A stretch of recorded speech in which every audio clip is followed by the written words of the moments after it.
Yeah, it's just a hard-fought game, kind of what we expected. Last year we played at Santa Clara with a top 25 team, and we had a really tough game there, a physical team.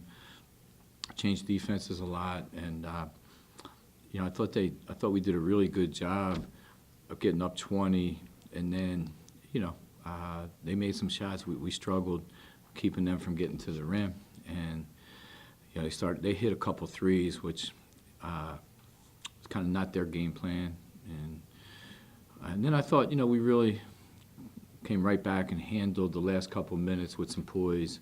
Didn't turn the ball over, got some stops, got the ball inside for some layups and free throws. So, but like I told our team, this time of year, nobody's playing maybe the way they want to play.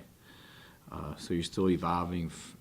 We're still learning each other. We have a really young team, playing a lot of different lineups and combos. So, everything between now and when we open the Big Ten, right after Christmas, it's going to be choppy at times, and sometimes we're going to have a really good flow. Other times, it's going to get a little chaotic. But proud of Jordan Hamilton. I thought she played 39 minutes. So I'm going to have to get her a stuffed turkey, get her off her feet. That's it. Looking just first half, box score, Santa Clara had 3 made field goals in the first half. It seemed like you guys were effective defensively against a team that, as you were saying, doesn't shoot. Yeah. From that side. What made you so effective defensively in that first half? I thought in the first half, the only thing we struggled, we put them at the foul line. But you're right, they only had 3 field goals. We talked about that at halftime, and just keeping them off the line. They had 11 points at the line. And I thought we contested. We got out to the right people. We kept it out of the post. Thought we did a really good job not letting them get in transition. And, it was a team thing. We took charges. We rebound their misses for the most part. So that was, I think, it was just more team defense than anything. And, holding the team to 3 field goals, and that's pretty good. I held Connecticut once to 8 field goals in a half. They still beat me, though. And is playing against a team that wants to get in the paint more, is that why you guys came out in the 2-3 defense early? Yeah, we just wanted to make sure we kept them in front of us and trying to make them take shots a little out of their comfort zone, especially mid-range and some deep shots. We just didn't, like I tell our team, when people take long shots, there's always long rebounds, and we got to get better at that. Palace had pretty big foul trouble there in the first half. Had to improvise. When it's going through your mind as you're trying to find a lineup that can work without her there? Yeah, I think the good thing for us is that we have, we have Abby Wolf came in, gave us some minutes. Oshie's, since we started this year, has given us some really good minutes. We mixed Abby Scheid in a little bit. Brianna Hopkins is somebody that, didn't get to play much last year, but, is a really smart player, so she came in and gave us good minutes. And, Palace, she's such a unique player, and you can't, there's nobody we have that can come in and duplicate the things she does. But I think those guys all contributed, and that's what we need. Sticking with Palace, she came back and had some big shots toward the end. How big were those for you guys? Huge. Yeah, we were struggling to score. She made tough shots too, contested shots with contact in the paint, and I got a couple big rebounds. Made a couple good passes too. One was a 90-mile-an-hour fastball at Scheid that even, I don't know if you knew Mark McGuire was here today. I'm not sure he could have hit that one because it was just boom, and Scheid, she caught it and got fouled. But for Palace, she's so strong sometimes. The first half was really about Lindsay. I think she had 14 or 16 points in the first half. What did you see of her before the break?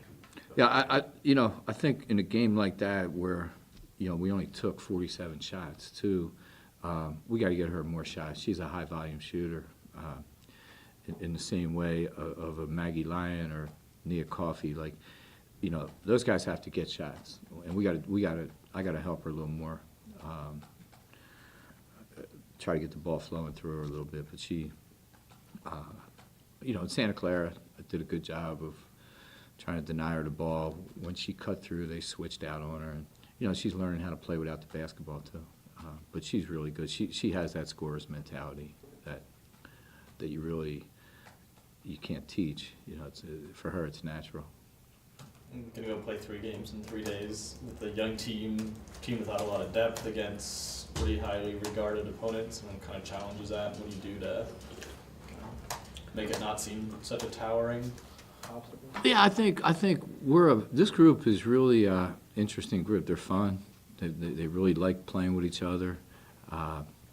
So I think we'll be loose, and I think they also have a little chip on their shoulder, so that'll be good. We're playing, some great teams and big-name basketball schools, and but that's who we are too, right? We're in the Big Ten, so I feel like it'll be a fun tournament, and different challenges, like different styles of play. Auburn will play full court press, 90 feet.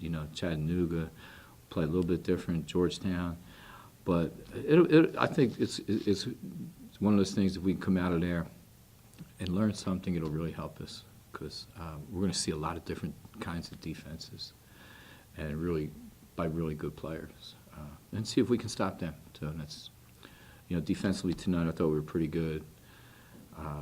We weren't great at Tennessee Martin. They made a bunch of threes, so we're going to have to. We're getting better at taking out the 2 best players on the other team, and that's always our goal. And that's going to be a challenge this week. Do you feel like you're gonna have to get creative with lineup combinations, or just who's just on the floor together, since you probably can't go 39, 39, 39 in 3 days with your start? Well, she's young, I don't know. She's a freshman. She's young. Why not, right? I'll tell you the one thing that we see. We see it in Chris Collins, myself, all of us.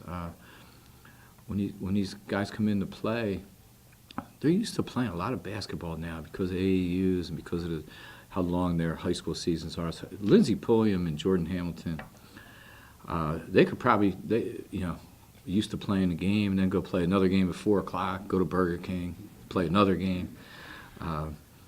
So, we got to really monitor her minutes this week, but we'll see how that goes. Coach, obviously playing the 3 games in the 3 days, that's what the Big Ten tournament is at the end of the year. That's what postseason basketball is. What type of experience does that give you guys for later on in the year that you can look back and say, hey, we did that in Nashville, we've done that before? Yeah, I think that's huge. And it's one of the things when we scheduled this, we were in another tournament that got canceled, so we ended up here. It was supposed to be in Puerto Rico, but this is the same thing we talk about. And we have players, Lydia Rhodey, Palace, that played in the Big Ten tournament when we won 3 games, played 4 games in 4 days, played great. So I think that's something we talk about. We have players that play. We beat Iowa last year in the Big Ten tournament in a great game. And they understand, these things set you up for postseason. As long as you come out of it with the right mindset, which it's such a long season now. Does playing those 3 games in 3 days kind of loosen up the players a little bit more? You're not practicing in between. You're not able to really get super deep into a game plan. You're just kind of going out there and playing. Yeah, I say this all the time. Coaches want to practice and players want to play, and it's an age-old basketball tradition. So they'll be happy. Yeah, they don't want to shoot around, practice. They just let's go play. And I think coaches would rather have 16 practices in between games. But that happens in football, right? In bowl games. One more that's not super serious. Very serious. It's very serious, actually. Holiday time coming around. Do you have a favorite holiday movie? Favorite holiday movie? Yeah. I've been around a while, so some of them you may not have seen. But I got 2 or 3. I'll tell you, my family, we always watch Elf a couple of times. Cracks me up. you know. I do like Elf. It's a newer one. That's new, yeah. That's a little newer, yeah. Yeah, the older ones like White Christmas, and then they're all redone. So I like the Christmas spirit. I always like going into Christmas with a win, though. I've had some bad Christmases too, Bad Santa, whatever that movie's. I've had some of them because it's interesting in college basketball because of the way TV is now. People are playing games. A lot of schools don't even get off for Christmas now. You know, it's really hard schedule-wise. So yeah, we'll try to enjoy that too. Get through Thanksgiving first. Ruin my diet. Yeah.